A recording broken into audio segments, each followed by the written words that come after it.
Welcome back. We're going to look at the art of ancient Greece today. So this is a biggie.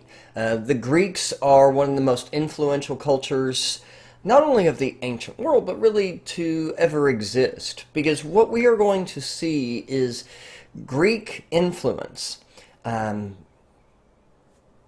a huge impact. Hi guys, welcome back. Today we're going to discuss one of the most important and influential civilizations in history.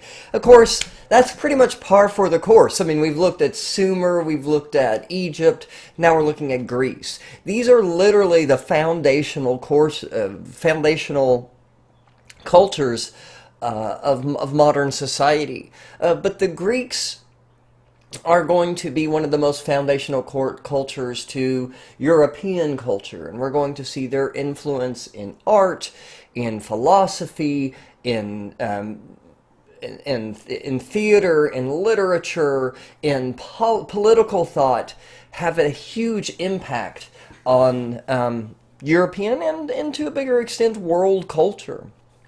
The Greeks are going to add something radically different. They're going to add a new sense of realism and naturalism to art that we have not really seen before, with the exception of the Amarna period in ancient Egypt, which was only about 2 decades long.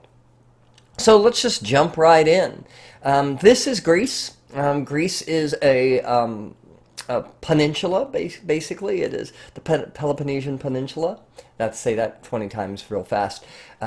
Sort of straddled by the Ionian and the Aegean Sea. Where we are looking is basically where we left off after exploring the Cycladic, Minoan, and Mycenaean cultures in the last chapter.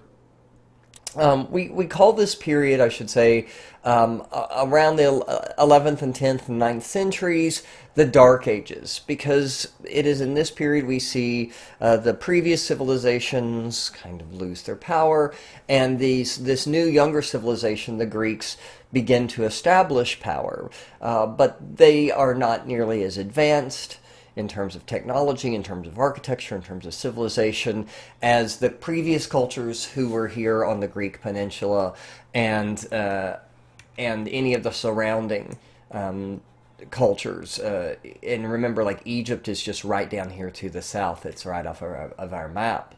So the Greeks actually did not call themselves the Greeks. They referred to themselves as the Hellenes. So sometimes you'll hear the term Hellenic to describe Greek culture and Greek society.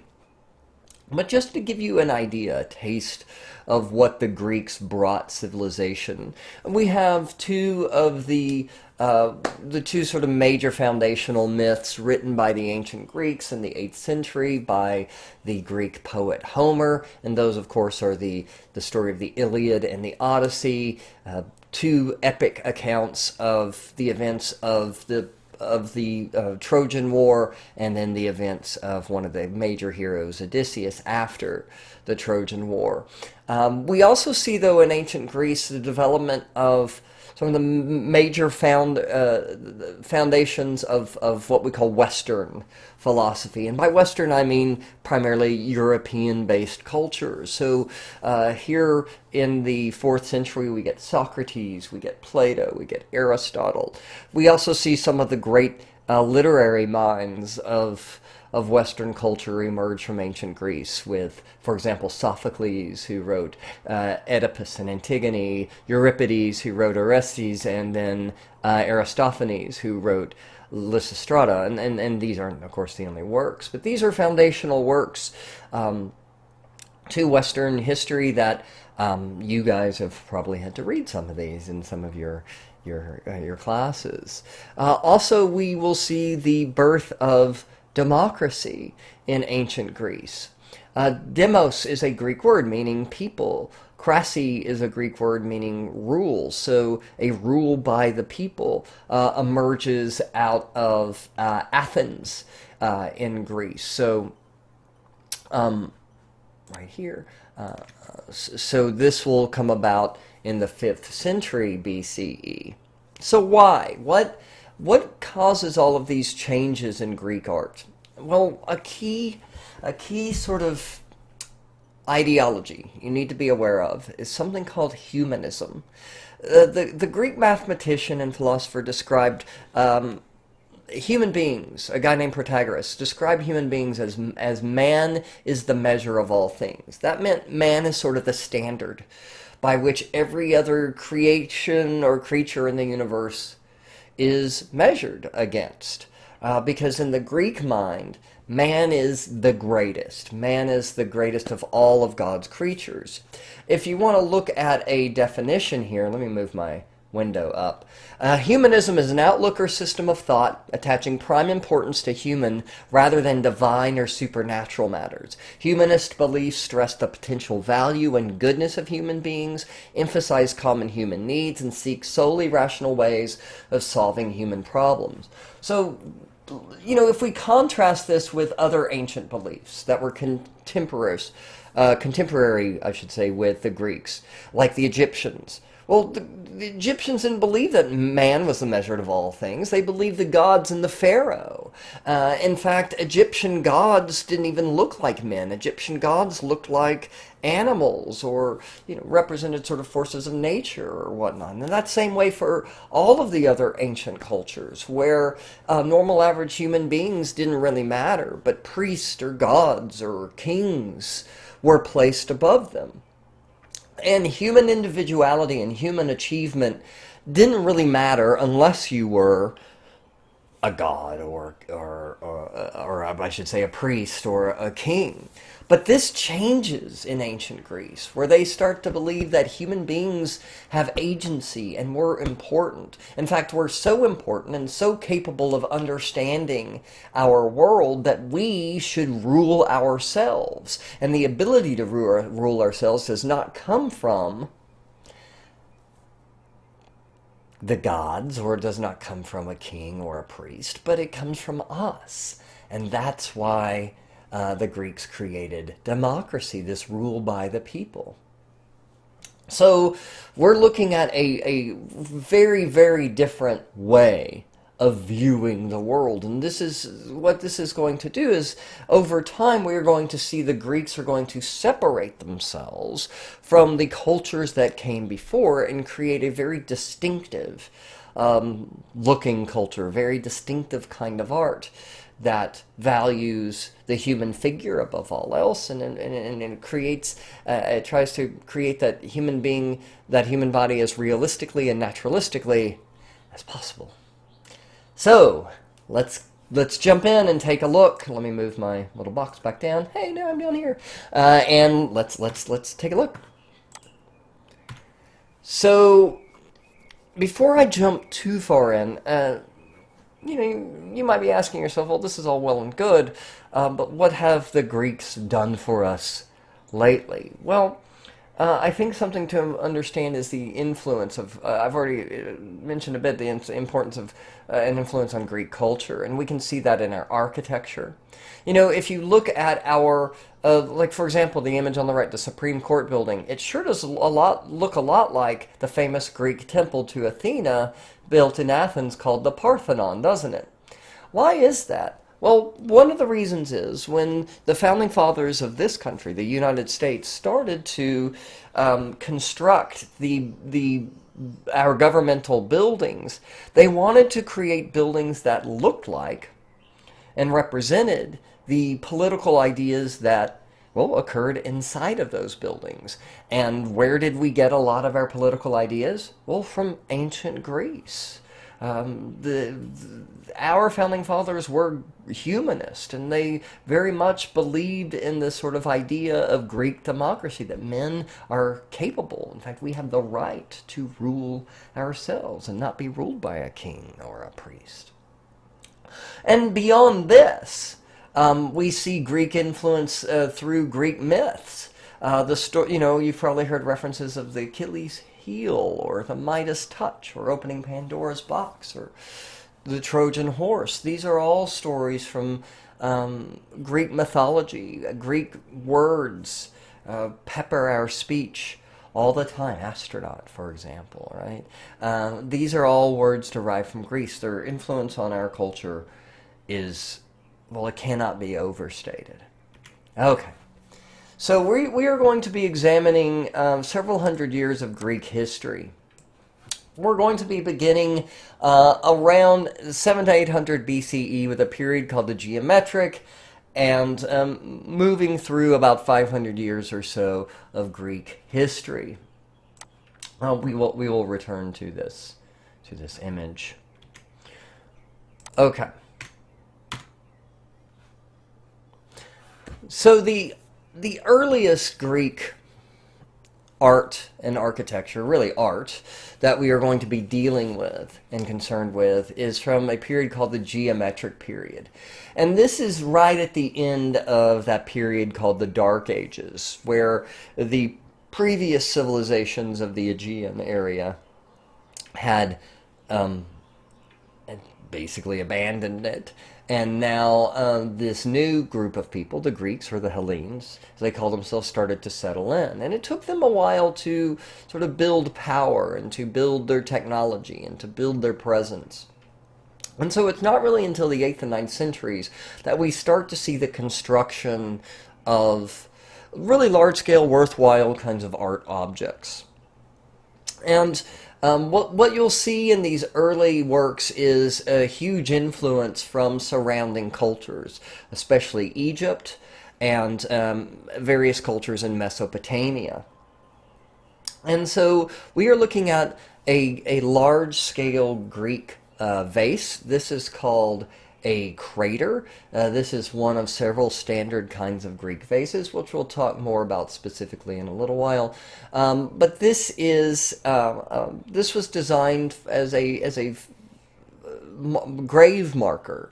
In fact, the bottom of this vessel is actually filled with holes, because the idea is that you would pour in what was called a libation, a liquid offering, into the crater as an offering to the dead. This is actually rather large. This is 3 feet and 4 inches tall, so, think of something rather not tiny. And you'll notice that, like a lot of art from this period, especially in Egypt and Mesopotamia, it's divided, the images are divided into strict registers, some of them depicting figures, some of them depicting more kind of ornamental or decorative kinds of imagery. At the top, we have something that is often referred to as the Greek meander. It's this sort of maze-like pattern, hence the name meander, because of the sort of roving, flowing kinds of lines depicted. But this is something that is very common in Greek art, and we will see used throughout the history of Greek art, and then we will see other cultures borrow it from the Greeks, all the way up to the modern day.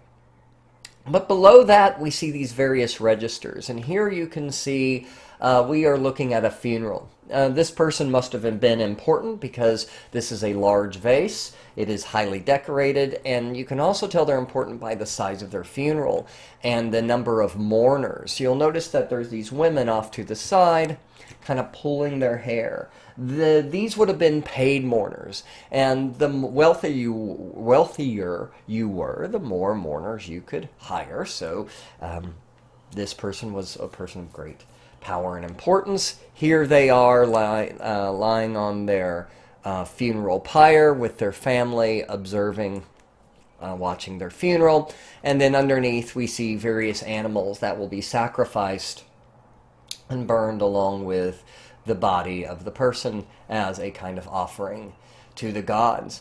Now you'll notice that why do we call this? Well, why do we call this the geometric period? Well, because of the prevalence of geometric shapes and forms. Of course, you can see that in the meander patterns. You can see that in this sort of zigzag chevron pattern here, or the checkerboard pattern above the funeral pyre. But even in the bodies of the mourners themselves, these triangular shapes and these circular shapes. This, of course, is the influence here is probably from the Cycladic culture, which had been established previously in this area, but also there's certainly influences from Mesopotamian culture with these kind of triangular geometric figures going all the way back to ancient Sumer.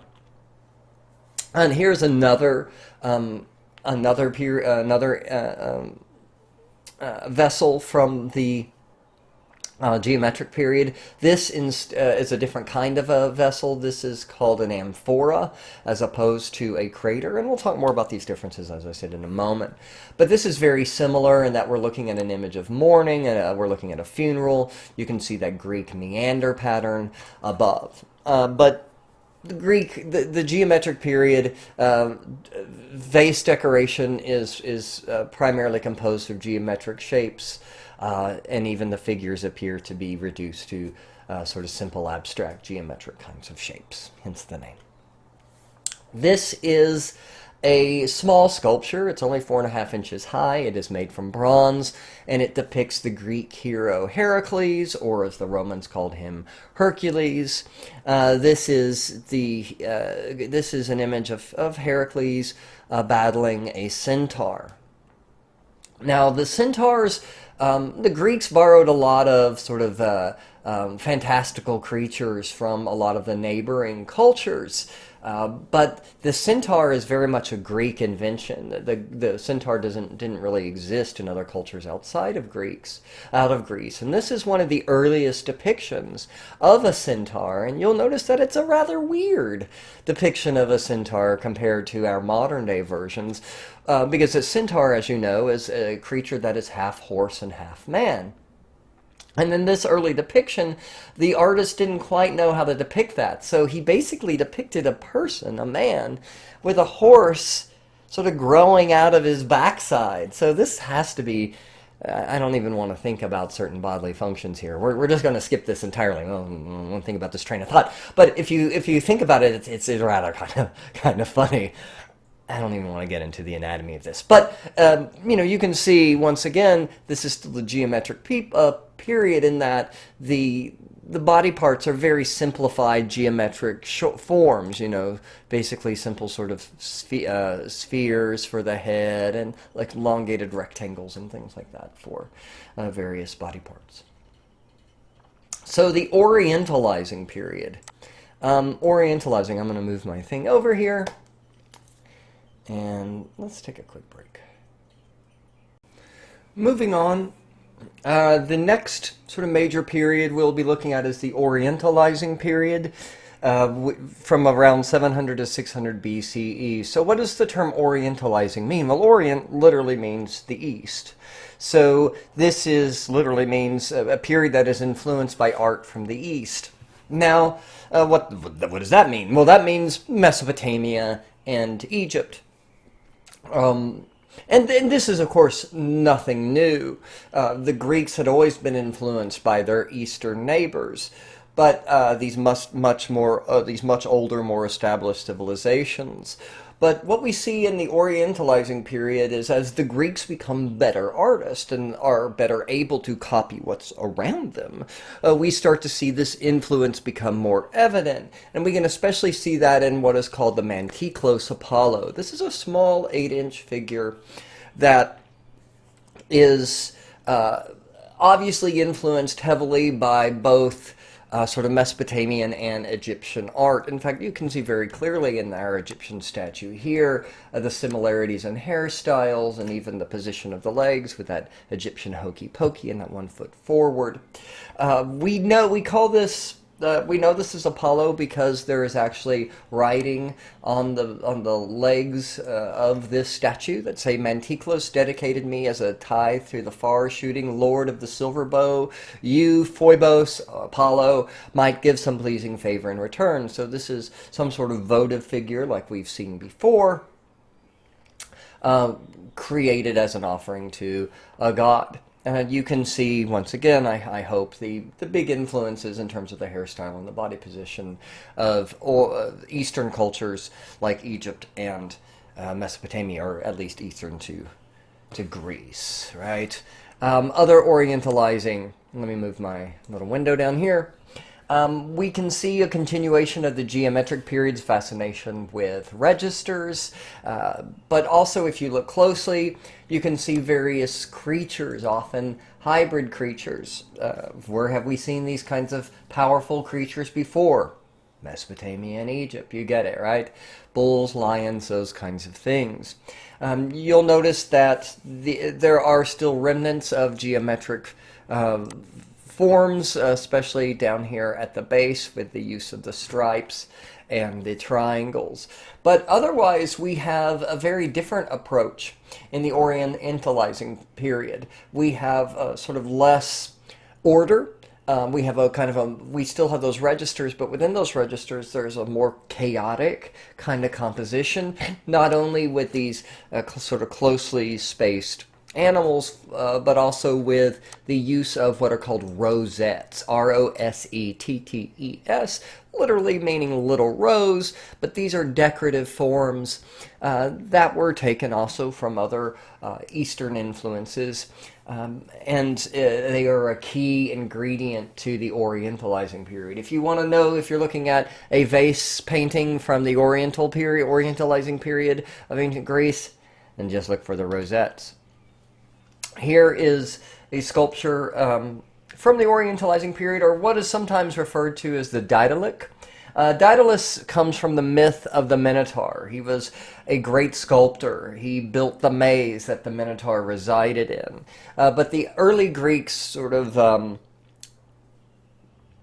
credited Daedalus with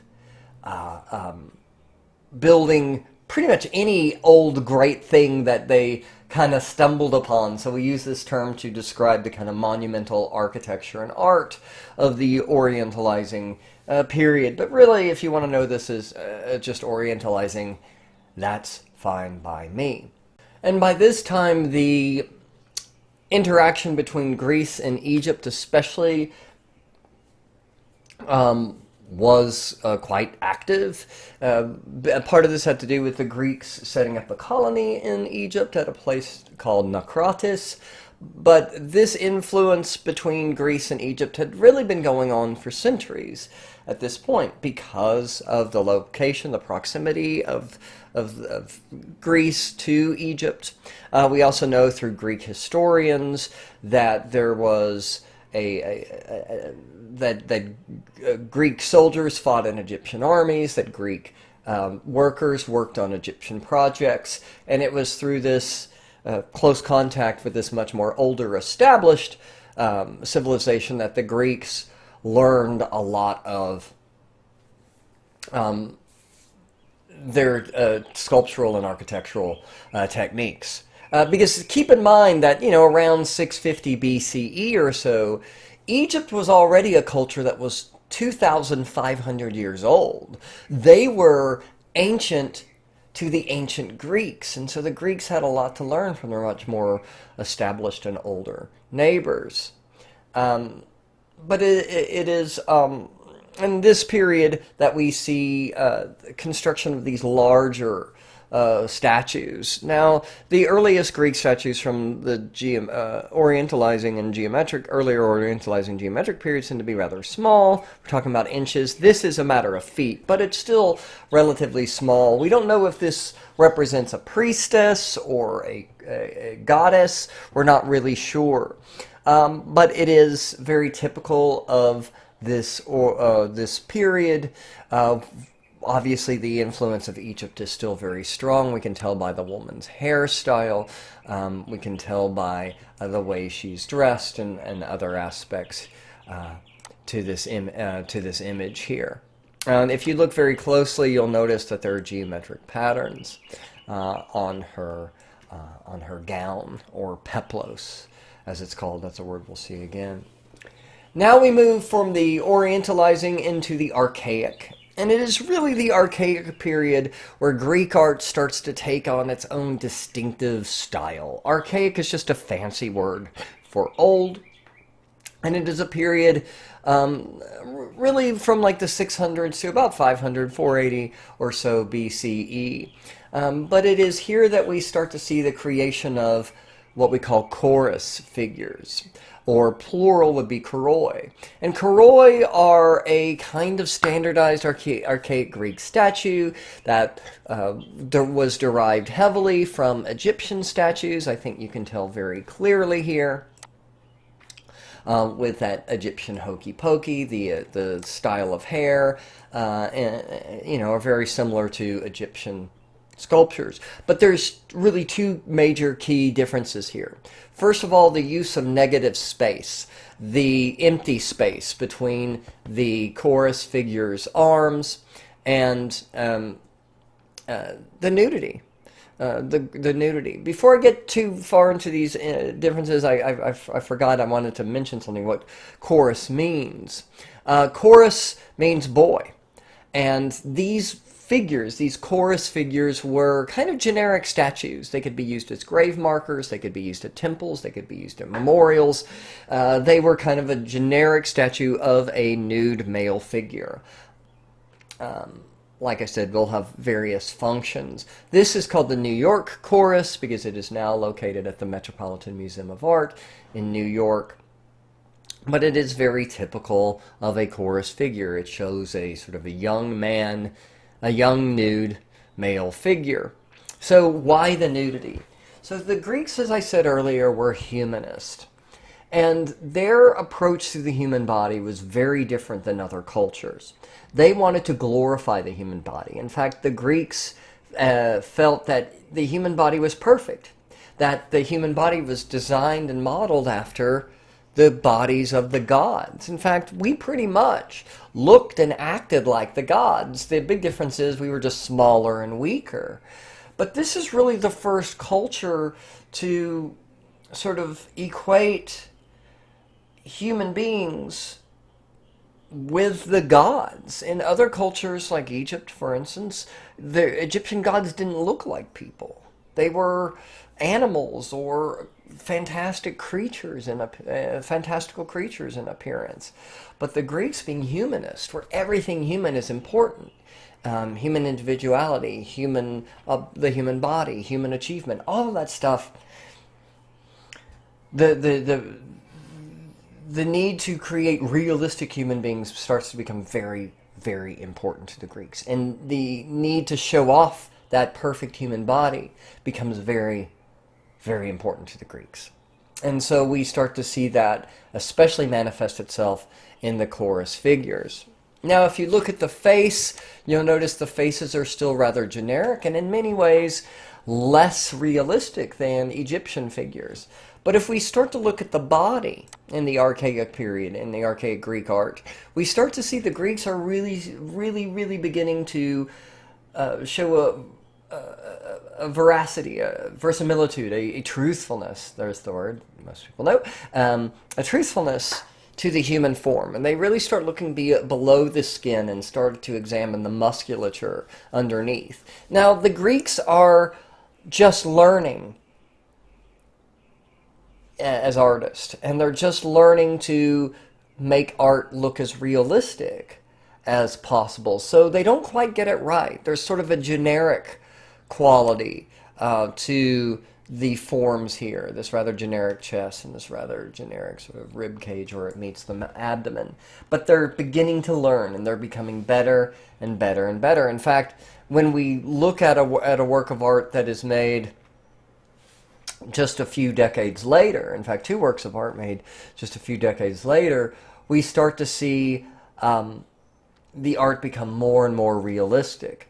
If you look at the image on the left, Moscophorus, or you'll be able to pronounce it more easily as the calf bearer. This is an image found at in Athens at the Acropolis, famous temple, which we'll talk about shortly, or actually in the next chapter, or next video, I should say. Carrying a calf for sacrifice for a god. And you can see, especially here in the abdomen, the Greek artists have become quite adept at creating realistic, or fairly realistic, looking musculature. We can also see that in the Anavisos chorus figure over here on the right. We can see, especially with the torso, an incredibly realistic depictions of muscles here. The legs look a little more generic and are a little out of proportion with the rest of the body, but still the Greeks are learning. If you look at the faces of both of these figures, you'll notice something very distinctive to the Greek archaic sculpture, and that is what we call the archaic smile. It's this rather goofy smile. If you'll notice what the reason it looks so weird, the lips are smiling, but the face remains, well, the muscles are not engaged, are they? The muscles aren't active.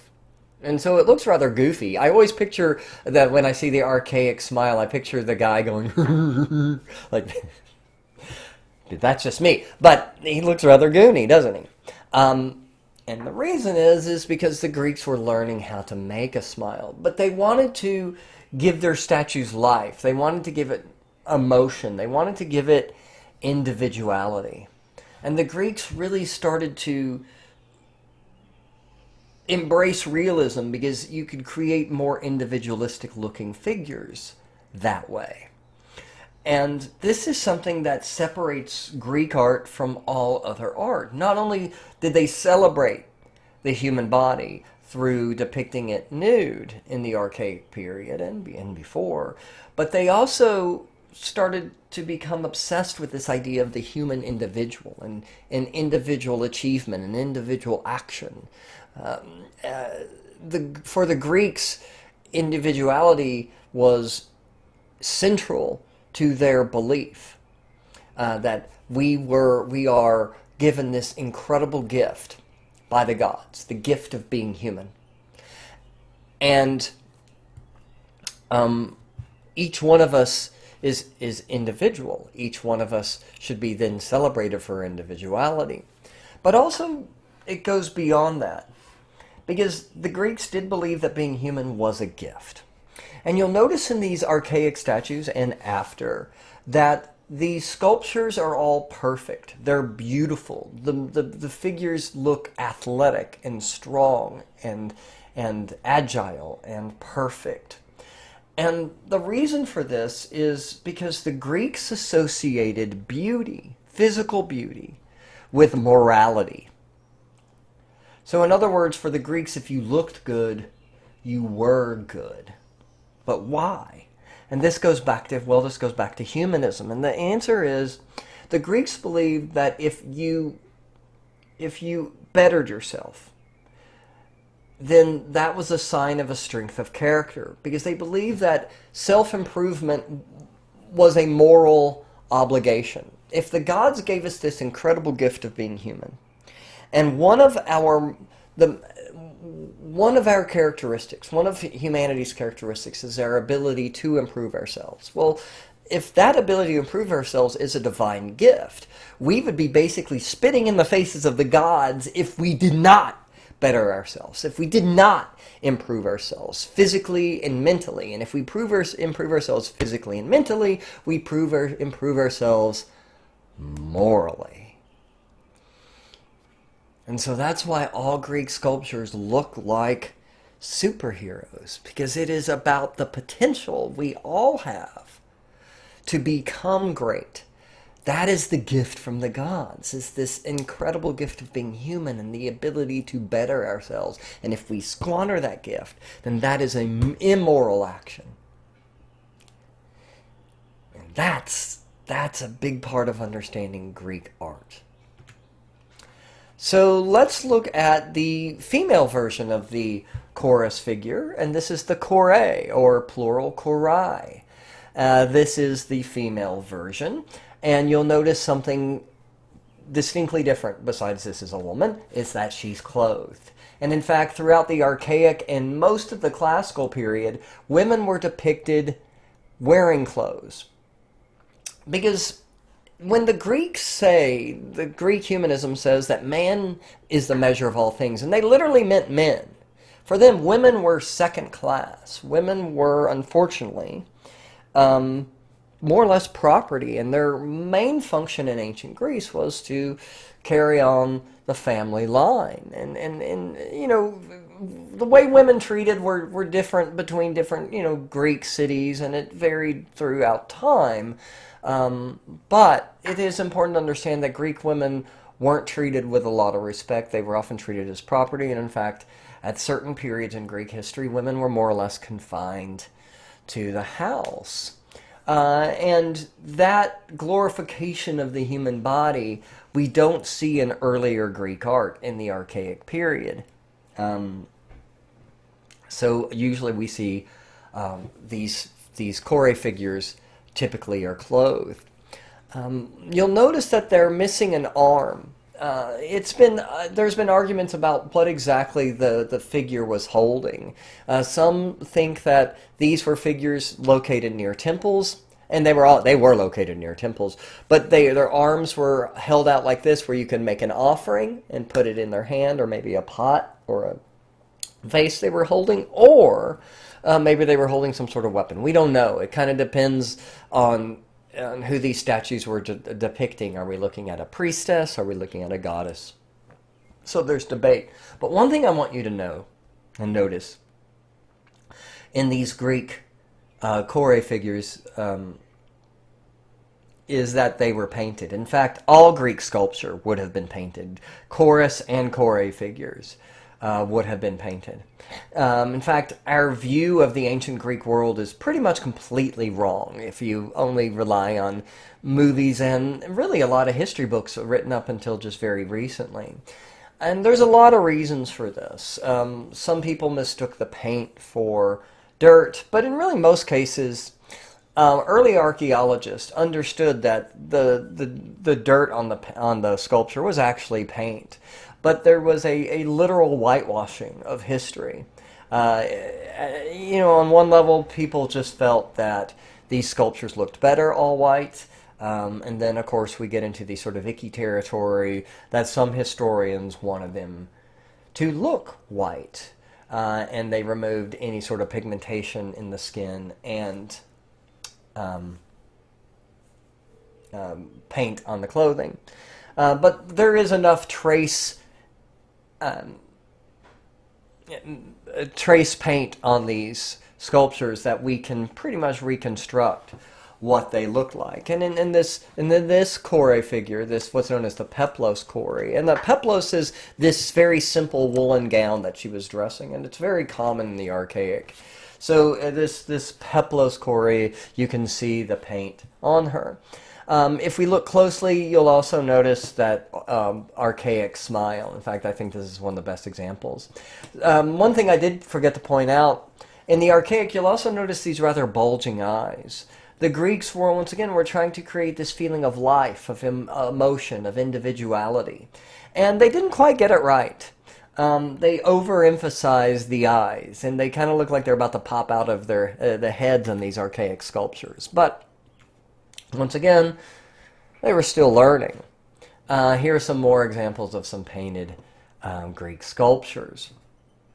This is another later kore figure. This is from, I can't speak today's guy. This is from, this was found in Athens at the Acropolis. And you'll notice that she is wearing what is called a chiton or a chiton. This is a much thinner, over-the-shoulder sort of dress that was worn over a sort of an underdress called a himation. And this started to become more popular in the late Archaic and then into the next period, the early Classical. This is the sort of second major kind of women's fashion that we will see a lot of in Greek art. Continuing our exploration of the Archaic, let's now look at some archaic Greek Archaic architecture. This is a typical layout, a typical plan of a Greek temple, or what we call a peripteral, or you'll sometimes hear the term peristyle temple. So what does that mean, peripteral or peristyle? Literally, peri means around, right? Like a peripheral vision, we can see sort of around. Peristyle or a peripteral temple has a row of columns or a colonnade surrounding and there's the word colonnade down here, a colonnade surrounding the perimeter of the temple. Typical Greek temples are rectangular in shape, with a sort of outer walkway area surrounded by a colonnade. This area is called the stylobate, which is basically the level that the columns sit, and then an interior portion. The interior portion is divided of three distinct parts: the opisthostomos, the naos, and the pronaos. The areas that are highlighted with a red rectangle are the words that I want you will probably see at some point on a quiz in the future. So those are the ones I definitely want you to know.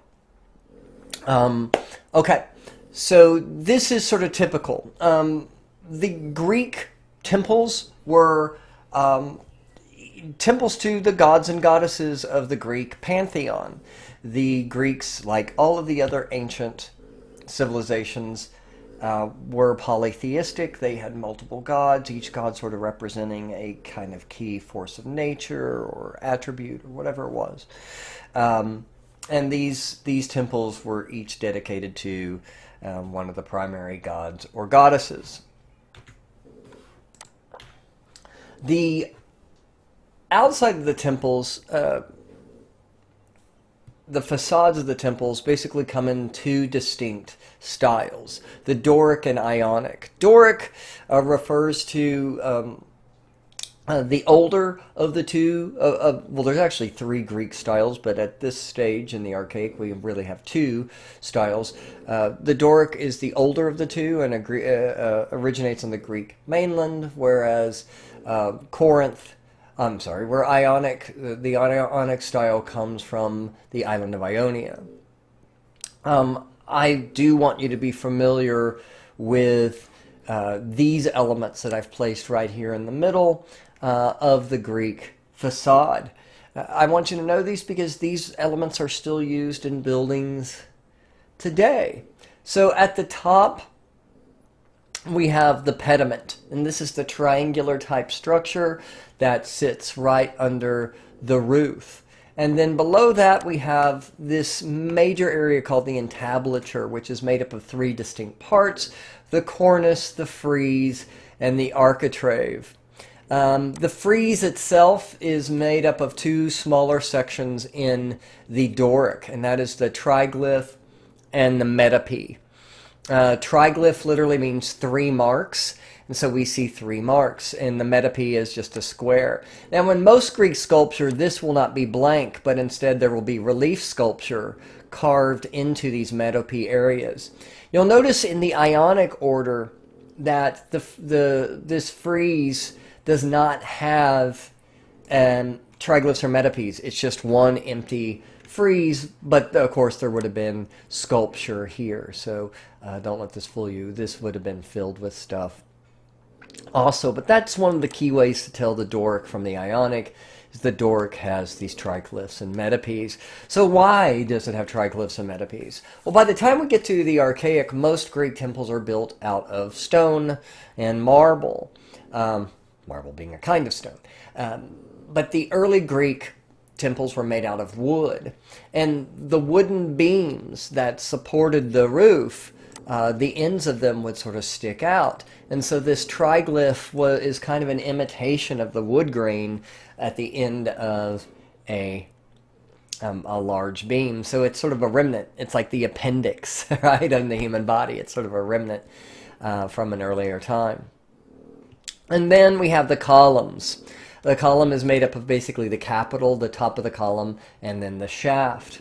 The Doric column is very simple and plain, whereas the Ionic column has these volutes, and I do want you to know that word, volute. This curlicue shape, basically. That's a distinctive element of the Ionic. And then below that, we have the stylobate, the whole thing that the temple sits on. This is the Temple of Hera 1, what is sometimes called the Basilica. I don't know why your book even gives us that, because basilicas are a whole different kind of building built by the Romans. Let's not even worry about it. But so Temple of Hera 1, this is at found in Italy, at a Greek colony in Italy called Paestum. This is fairly typical of an early Greek Doric peristyle or peripteral temple. We have the Doric capitals. You'll notice that the building seems rather squat. This is typical of Doric architecture. There's a sort of squatness to it. The columns almost appear kind of squished. In fact, they almost seem to bulge out in the middle. There's a word for this. It's called entasis, entasis, and it's just sort of bulging in the middle of the column. And it's actually made to give the column some heft, because the columns, especially as they recede, as you move away from the columns, can look very thin and skinny and not very strong. So that bulge is there intentionally to give them a sense of weight. But Greek temples, early Greek stone temples were sometimes overbuilt a little because the Greeks were still getting their engineering skills down. And you'll notice that this early Doric archaic temple has a lot of columns. It has more columns than we'll find in later works, because the Greek engineers weren't quite sure how many columns they needed to support the top of the building. But this is pretty much textbook archaic peripteral or peristyle, whichever word you want to use, Greek temple dedicated to the goddess Hera, with one major exception. You'll notice that in this central area called the naos, there is a row of columns. Once again, probably came out of trepidation, worry from the engineers who didn't think that the ceiling would be able to support itself, so they built this extra row of columns. This is something that is not imitated in later temples, and very much sort of a phenomenon only found in the Hera I temple. Let's look at the pediment of another early temple. This is from a place called Corfu. This is a temple for the goddess Artemis. But what I want to show you here is the pediment. It's give you an idea. This is about 9 feet at its height. First of all, look closely. Look, there's our good old Greek meander. So this is a style of Greek decoration that will continue throughout really the entire history of Greece, as I said. So in the center we have Medusa. Of course, Medusa is the monstrous creature whose face was so horrifying that she could turn people into stone. Of course, the sad thing about Medusa was that she was turned into a monster through the sexual assault of the god Poseidon. So Medusa gets a bad rap. But Medusa was the mother of several children, of giants and monstrous creatures, also the winged horse Pegasus, and we can see those figures here. But what I want to really talk about is the way Medusa her face is shown. We have that archaic. It's not really a smile here, it's more of a grimace, but it's very similar. She's a monster sticking out her tongue, so the idea is that we are looking at a monstrous sort of expression, but it's still very much in that archaic style. You'll notice her body is rather weird. This is called the pinwheel stance. It's meant to show running, but it doesn't really look like running. I mean, nobody really runs like that. But once again, the Greeks were learning how to make realistic and naturalistic looking art, so they didn't quite master it at first, but we see them trying to give the attempt of action here. And then you'll notice also how the designer of this, the architect, decided to fill in this rather awkward space of the pediment. You'll notice that the central figures are more or less in proportion with each other. The lions and Medusa here sort of fit in. But if you look at the other figures as you go out to the skinnier parts of the triangle of the pediment, they tend to be squished. They tend to be crushed. We're going to see later architects come up with solutions to address this issue, but in these early archaic temples, things were just kind of shrunk. They were just made smaller. so they could fit into those pediments. Let's moving on. Let's now take a look at the Oracle of Delphi. Delphi is a religious pilgrimage spot in ancient Greece. There was a woman called the Oracle of Delphi who would stand over these cracks, these fissures in the ground where basically sulfuric gas would kind of come up. But it was believed that this gas contained messages from the god Apollo, and that the priestess would inhale these fumes and have these visions and predict the futures of people, of cities, of nations. And this became a very sacred pilgrimage spot. And many of the Greek city-states, because Greece was divided into a bunch of individual city-states like Athens and Sparta, etc., each had their own temple or treasury, and treasuries would contain sacred items and artifacts at the Temple of Delphi. There was also a theater and a larger central temple, but there were these smaller treasuries along the way. And so there was the Athenian the treasury, for example. There was a Siphnian treasury. And I wanted to look very briefly at the Siphnian treasury, which is a small archaic treasury. Temple, really, but this is not a peripteral or a peristyle temple. This is very, very small. It would have been guarded to protect the items inside. But it is in many ways constructed on the same principles that all Greek temples were, in that it had a pediment, it had a frieze, and it had columns, although the columns here are rather interesting. These are what we call caryatids. Caryatids are columns that look like people, in this case women. These are very typical of the sort of chore figures, or the chorai figures that we saw, the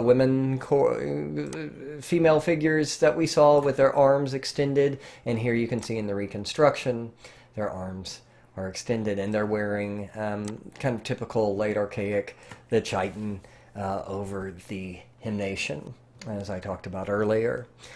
You'll notice that they would have been painted, and all of the sculpture in the friezes also would have been painted on this treasury. This is a close-up, and here you can really start to see in this image of this myth about Apollo and Artemis fighting some giants. In fact, it's called the Gigantomachy. Whenever you see the word machy, M-A-C-H-Y, it means battle. We'll run into this term a lot. So the Gigantomachy is a battle with the giants. But look at the realism here. Look at what the Greeks are doing that other cultures really didn't do. In ancient Egypt or other areas of the ancient Mesopotamia or the Near East, basically the figures are all separate. They don't overlap. But what we're starting to see here is a much more realistic depiction of space. And we start to see figures overlapping each other. We also are starting to see a movement away from, of course, the composite figure. And although we still get a little bit of that front torso facing us and the legs sideways in Egyptian style with this figure here, but in many of the figures we see a lot more realistic kind of profile sort of view, where the body is shown completely in profile and not that weird composite view. Okay. So let's look at some Greek pottery, which is going to be our major source of Greek painting. Most Greek painting hasn't survived because either it was done on wood panels or it was the walls that it was painted on have not survived. So we don't have a lot of Greek painting except from what is found on pottery. And pottery starts to become a major export of Greek culture. In fact, the Greeks started to become known in the Archaic period for their pottery. In fact, what is known as Attic pottery, which is basically the area around Athens, became known for its exceptional quality. The image on the left is an archaic, is an crater, an archaic crater. This is a very kind of typical sort of vessel. We'll talk more about that in just a moment, as I said. But if we look closely, you can see that it's divided into a series of registers, just like geometric and orientalizing period is. Even at the bottom, you can see this sort of array of triangular shapes is very similar to the earlier geometric vessels that we did see. But you'll notice that there is more realism in the figures depicted within the registers. This is a technique that is known as the black figure technique. It is a technique that involves painting an image on the side of the vessel using a kind of a watered down clay called slip, S-L-I-P. And the slip and the vessel are then put into a kiln, K-I-L-N. This is how ceramics are made, and basically kilns are super hot ovens. At this time, kilns were wood-fired kilns, and the Greeks became really, really good at firing the kiln in a way with just enough smoke that the smoke would adhere and attach to the image painted in slip, which is a clay, which was made from a clay that was a different material than the body, the base of the pot was. And so that there would be basically a chemical reaction with the smoke, and you would get this sort of black silhouette of a figure, hence the name black figure technique. And this is the most common technique in the early archaic period. So let's take a look at some of the various Greek vases here. There were various configurations of these vases, but there's four I want you to be familiar with. The most common, or one of the most common, is called the amphora. And there's variations on the amphora, but the amphora is basically a kind of a teardrop shaped, or you can almost think of it kind of as a part of a bowling pin shaped kind of vessel with two handles at the neck. And this was mainly used for shipping. A lot of Greek wealth was made from the export of olives and olive oil and other olive-based materials, along with other things like marble and stuff like that, wool. But these were used as shipping containers, and they could be kind of like stored on a rack in a ship. And these were very common. These are sort of like the milk crates of their day. A crater is a vessel that was used for mixing wine. Greeks generally drank wine that was diluted with water. They drank wine as much of a way of purifying the water as they did to drink wine just to drink wine. Fresh water was scarce in the ancient world, and so alcohol was a very easy and common way of killing whatever sort of germs. So many ancient cultures mixed their waters with alcohol as a way of cleaning the water. And this was very common. So these craters were often used for that and other kinds of mixing sort of purposes. It was often more of a kind of a household sort of vase. A lekythos was used for oils. It was used for things like perfumes and other kind of household things, but it was also associated with oils used in religious practices and in funerals. And then we have the kylix, which is a drinking vessel. It was a sort of a flat kind of trough that you could drink wine from, sort of like a bowl on a pedestal. And so these are the most common, although there were others. And these are, used very often day to day. So let's look at a very, very famous vase. We're going to look at an amphora from an artist named Exekias. So the Greeks were the first culture, at least in the Mediterranean area, to whose the names of the artist of various art objects we consistently were used consistently, because the Greeks valued the contribution of the artist. Why did the Greeks value the contribution of the artist? Because the Greeks were humanist and they cared about human achievement and the recognition of human achievement and human individuality. And so with these Greek pots, they were typically signed by both the potter and the artist. In fact, the potter was actually held in higher esteem in ancient Greece than the painter was. But we know the name of both, but the painter of this is a guy named Exechius. And Exechius is he is the most important early Greek artist. He's the most important early Greek vase painter. He was a master of this black figure technique. And if you look in the details, for example, of the cloaks of these figures, you can really see his skill come to life. You'll notice that the figures themselves are blown up on a scale that earlier Greek pottery just didn't do. Instead of having a bunch of little registers, we've gone widescreen, right? And the artist has zoomed in on the action because the artist wants to show us the human interaction of these two figures. And for me, if you really want to understand Greek art and how it differs from the art of other places in the ancient world, this is a great place to start. Because what we are looking at here is not just an image of activities. This isn't just, images of a battle or a funeral. But this is actually a moment from literature. This is a moment from the story of the Iliad.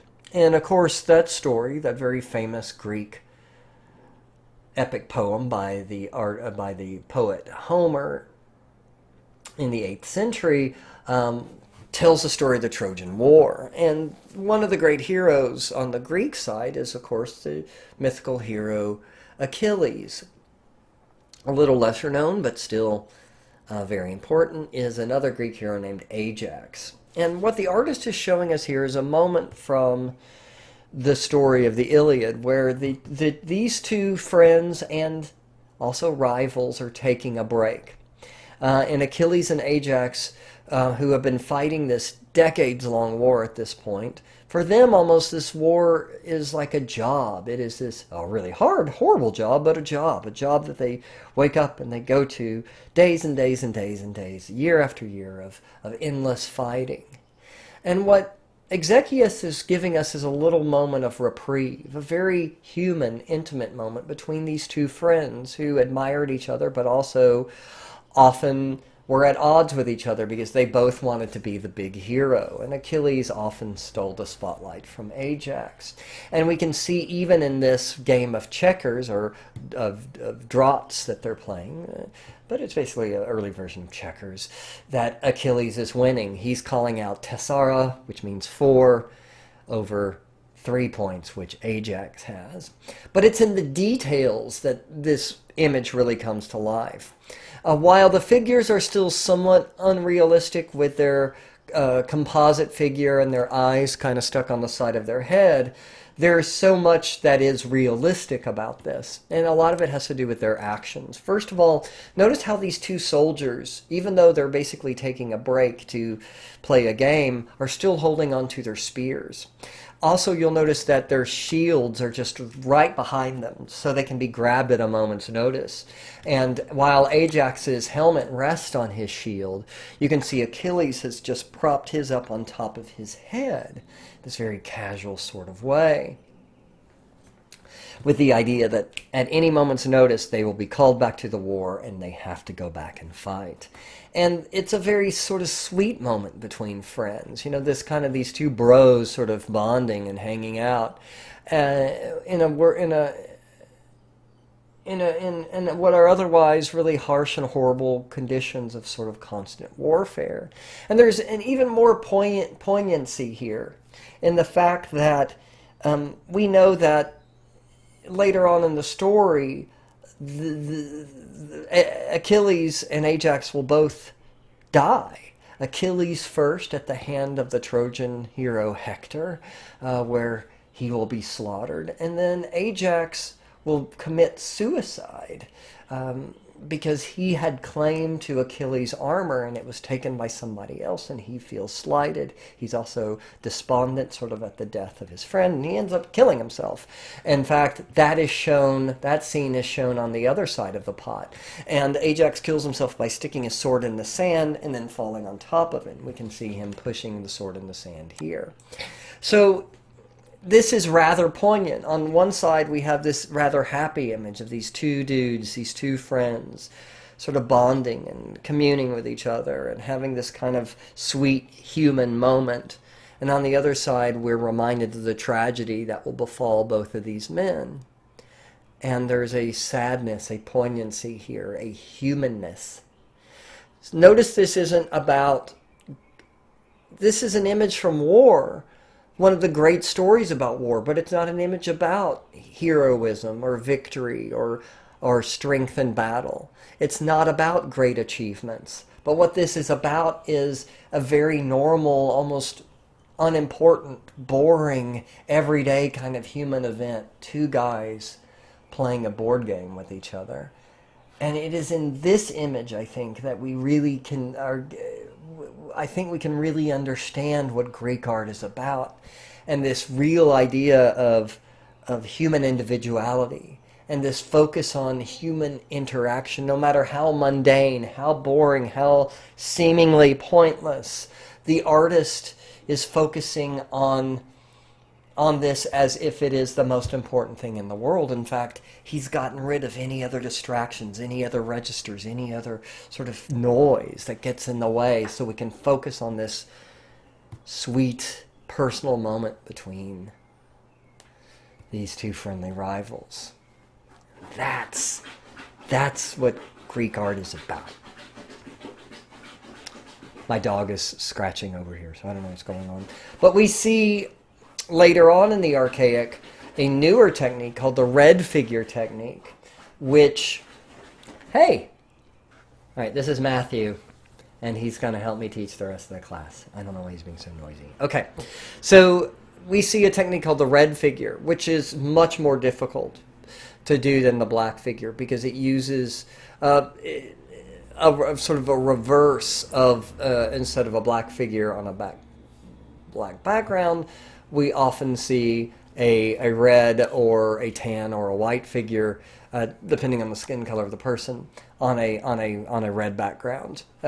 This requires it's a much more difficult technique to do. But throughout the later Archaic, the red figure technique comes to dominate.